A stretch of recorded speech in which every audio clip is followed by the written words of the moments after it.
আপনারা সবাই জানেন যে যারা আমার ভিডিও দেখে তারা জানে যে আমাদের বাড়ির বাইরে 5টা বাচ্চা আছে, তাদেরকে খাওয়াই। 6টা বাচ্চা, তাদেরকে খাওয়াই। 4টে মেয়ে বাচ্চা ছিল, ছোট ছোট বাচ্চা, আর দুজন, একটা ছেলে আর একটা মেয়ে, লালি আর লালু। আর বাদ বাকি 4জন বাচ্চা ছিল। দুজন, তার মধ্যে 3জন মারা গেছে। টোটাল ছিল 7জন। তো 3জন মারা গেছে, 4জন ছিল এতদিন পর্যন্ত।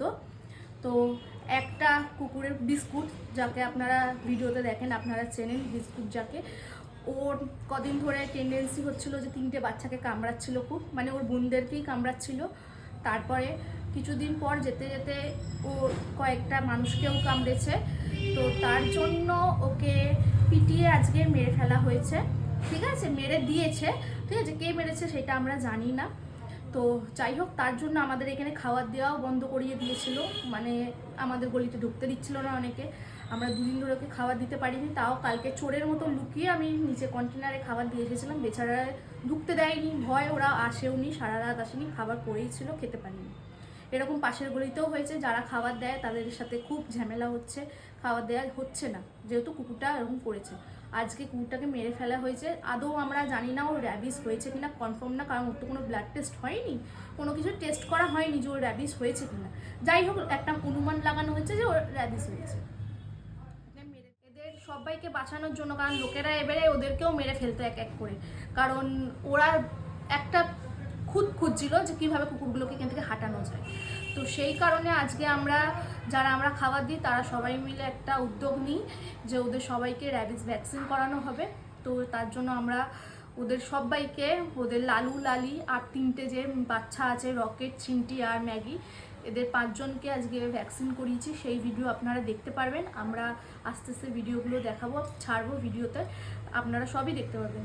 কিন্তু এখন কথা হচ্ছে যে বিস্কুটকে মেরে দিয়েছে, আর কে মেরেছে সেটা তো আমরা মানে একটা অনুমান লাগাতে পারবো, কিন্তু আমরা তো বলতে পারবো না কে মেরেছে। কিন্তু যেই মেরুক তার ভালো হবে না, ভগবান সব দেখছে, ভগবান এর বিচার ঠিক করবে। যে মানুষ একটা কুকুরের যখন অসুস্থ হয়েছে, তাকে যখন সেবা করতে পারিনি, তাকে যখন চিকিৎসা করতে পারিনি, উল্টে তাকে মেরে ফেললো। তো যাই হোক, আপনারা ওর শান্তি কামনা করবেন, ওর যাতে আত্মার শান্তি হয়, আর পরের জন্মে যাতে এরকম অবলা জীব হিসাবে না জন্ম নেয়, তারা যেন মানুষ হিসাবে জন্ম নেয়, যাতে এরকম যারা ওদের সাথে করেছে তাদের সাথে যেরকম করতে পারে। কারণ আর কিচ্ছু বলার নেই, এরকম করে করে টোটাল 4টে বাচ্চা, যাতে ও ভালোভাবে থাকে, যেখানেই থাকুক না কেন। আর আবার আমি আজকে থেকে ওদের যারা আছে 5জনকেই খাবার দেবো, কারণ আমার 2 দিন ধরে আমি পুরো ডাইরেক্ট খাবার দিতে পারি না। আজকে দুপুরে যেরকম আমি খাবার দিতে পারিনি, কারণ এমন পজিশন, আমরা একটা ফ্ল্যাটে থাকি, কোনো বাড়িতে নয় যে আমি নিজের বাড়ি বলে আমি নিজের বাড়িতে রেখে দেবো, সেরকম আমাদের কোনো সিচুয়েশান নেই। উল্টে ফ্ল্যাটে সব লোকেরা আমাদের এগেনস্টে, যে আমরা কোথায় কি করব কিছু আমরা বুঝতে পারি না। কারণ ফ্ল্যাটেও আমি দিই না খাবার, আমি ফ্ল্যাটের বাইরে গিয়ে, সাইডে গিয়ে আমি খাবার দিই, বাটিতে দিই। কোনো নোংরা যদি ভাত পড়েও থাকে সেটা আমি হাতে করে করে তুলি, রাস্তার গলির যে মাটি সেগুলোও আমি হাতে করে করে তুলে ফেলি। তারপরেও লোকেদের প্রবলেম, ঠিক আছে, আমাদের আছে ফ্ল্যাটে কিছু লোক আছে খুব ঝামেলা করে, তাদের সাথে আমাদের খুব ঝামেলা হয়েছে।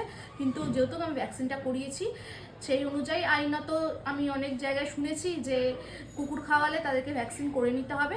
আমরা ভ্যাকসিন করিয়েছি, খাবার দিই, পরিষ্কার করি, যেই জায়গায় খাবার দিই সেই জায়গায় পরিষ্কার করি। আর এর থেকে আমরা কি করতে পারি? চিকিৎসা তো যেটা করানো হলো, ভ্যাকসিন, সেগুলো তো করানো হলো। এবারে এর থেকে যদি এরপরেও মানুষের সমস্যা থাকে, তাহলে আমার কিচ্ছু করার নেই, আমি তো যেরকম খাবার দিচ্ছি সেরকম দেবো।